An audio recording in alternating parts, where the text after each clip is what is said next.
My far and not as personal friend as I would like to be, Seth Davis over at Hoops HQ. Shout out to my guy, Seth Davis, by the way. I'll never ever forget the first time I saw him in person. And excuse my language, but one thing you can never, ever, ever discuss is that Seth Davis puts that shit on. All right. He knows how he's got a great tailor, great suit game, great shoe game, but that's not what this is about. Hoops HQ. Shout out to them. Go subscribe to that. They came out with a list of the top 10 freshmen that'll be come, or sorry, the top 10 international players that'll be in the Big Ten this upcoming season. Obviously, the international wave has been taking college basketball by storm. It's also been doing it in the Big Ten specifically, right? Last season we had Kasparis, Yakashonis in the fold.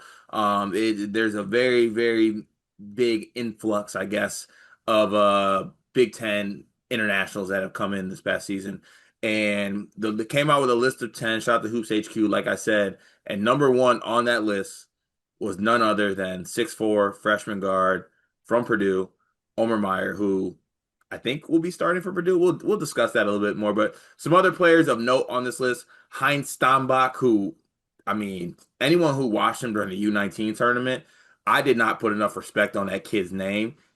Disgusting. I think 18 points, 13 rebounds, the most efficient player, all tournament honors playing for Germany in the U19. He was absolutely incredible. What a get for Danny Sprinkle. He's going to be really good at Washington this year. Omer Meyer is also going to be really good as well. Some other players of note on this list as well. I'm not going to read everybody, but I am going to go play the hits quickly here. Um, for anyone looking for the Balkan boys, they are at 8 for David Mirkovich and ABA Adriatic League MVP. Mihailo Petrovic is all the way down at 10 on this list.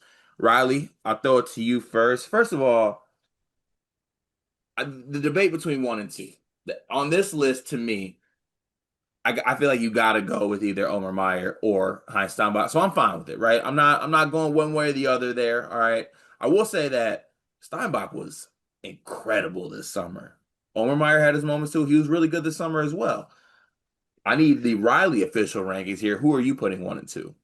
I'm sorry. I got distracted for a second because I was reading Omer Meyer's write-up in this, and there's the U20 tournament he was in. Never forget, he was also in the, what was it, the U19 World Cup. Yeah, And he's maybe there's yeah. Also, 2 weeks from now, I think he's playing for the U23 team for Israel. the dude just loves his U teams. But I I think you actually need to put Petrovic in the conversation for the top three as well.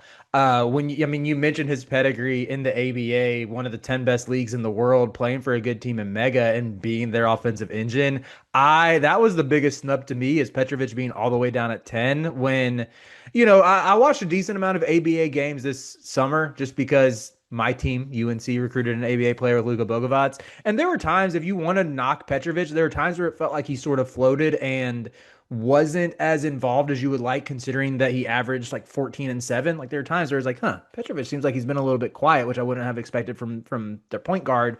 But there were also moments where he made his presence very known. And it was like, oh, his fingerprints are all over what Mega is doing.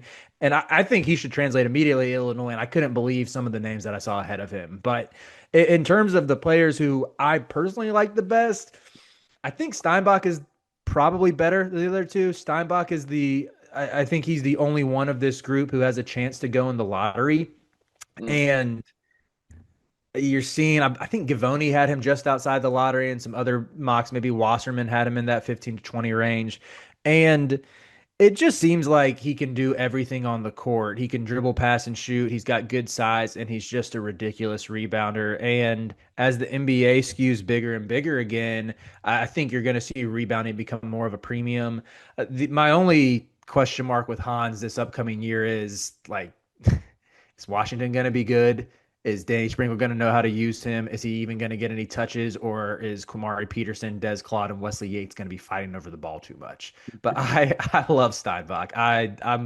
You will find very few bigger Hans Steinbach fans than me. Yeah, well, you're fine. The second biggest Heinz Steinbach fan right here. I'm fine with it. I think that it'll be interesting, like looking at how this list was formulated, like role too, because like I feel like Steinbach, he's gonna, unless I'm missing a Washington front court player, like he's firmly in the starting lineup, right? Yeah, yeah. I mean, I guess technically he'd be starting next to Lathan Somerville, but he's the one who's getting all the if you want to get a post touch to somebody or get your bigs involved, yeah, he's the one you're looking to. Right. And, with Meyer, I think that I think he's going to start eventually. I don't know if he's going to start right away. He could start right away. But yeah, I think that Steinbach, the size, the rebounding, the athletic, like everything he did, it was extremely, extremely impressive. I'm honestly very fearful of what he's going to do in his 1 year with the Big Ten. Um, I'd also like some respect put on my guy Mirkovich's name, man. Like that. Look, I understand there's some guys on this list that have chance to be like really, really good, like the Ohio State kid, the shooting guard. Some of his film is nasty. Some of his film, like, and now I saw some guys out there built like me he was playing against, but there's also some games where he was putting up some crazy, crazy stats. So I'm really not mad at that, I guess. But like my dog Mirkovich being 8 is crazy. Yeah, I'm with you. I think Mirkovic should be a little bit higher, if nothing else, because he has a ready-made frame. The dude is 6'9", 250. He is like tailor-made in a lab to play Big Ten basketball as a 18, 19-year-old.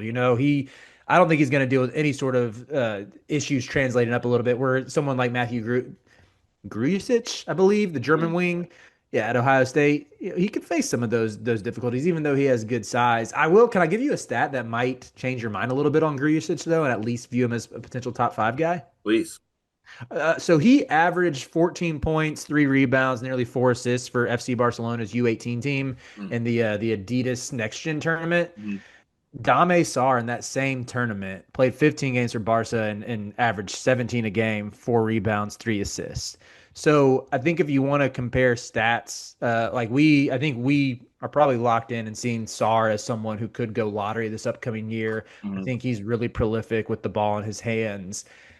Greavesich isn't that far off from matching his scoring production to where I don't think he's going to be the lottery pick like Sarr could be, but I wouldn't be surprised if he maybe emerges as a really good six man for Ohio State this year, and I think he has plenty of talent too.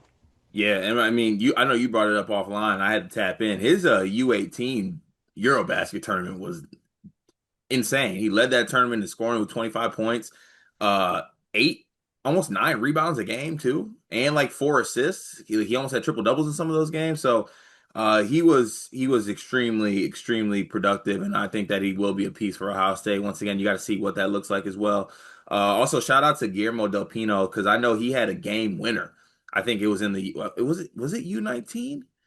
It was the U19 Eurobasket final. He had a corner three to win that game. And I think that Maryland's gonna need guys to play this year. Like that the roster's not necessarily oozing with talent. So I think he'll be someone that comes in and plays right away. Uh but I do gotta say justice for my Balkan boys. I do think they should be a little bit higher. Riley, I wanna end this video with this. There were some honorable mentions on this list. And I want to know if there's anyone in this list you think maybe should make the top 10. There was Aleska Ristic, who is playing at Indiana this year. You also have Malik Cordell, the 7-footer, who's been playing at Michigan. Oscar Goodman, another Michigan shot on there. Was there anyone maybe got left off this list? I know Haran Zerno. I'm sorry if I butchered that name. He was a one-time Indiana commit. Now he's going to play for Rutgers, so he's going to have blood on his mind, I guess, trying to get back at Indiana. Is there anyone that was left off on this list or anyone that needs to be higher outside of maybe the Illinois guys? Yeah, I would have said Ristich had I not seen Arman Jovic's rankings that just came out yesterday. Oh And no. Arman has him in the 70s. And my perception of Ristich was just, I would have guessed he would have been like a top 30, top 20 guy just based on like the size and vision combination. So maybe that's fitting that he's outside the top 10. Someone who I haven't watched much of, who I am making it a point to, though, is Hayden Jones, who I think came in at number, was he six on this list? Yep, I think so. Yeah, six. One, oh wait, Jones is all the way up at fifth.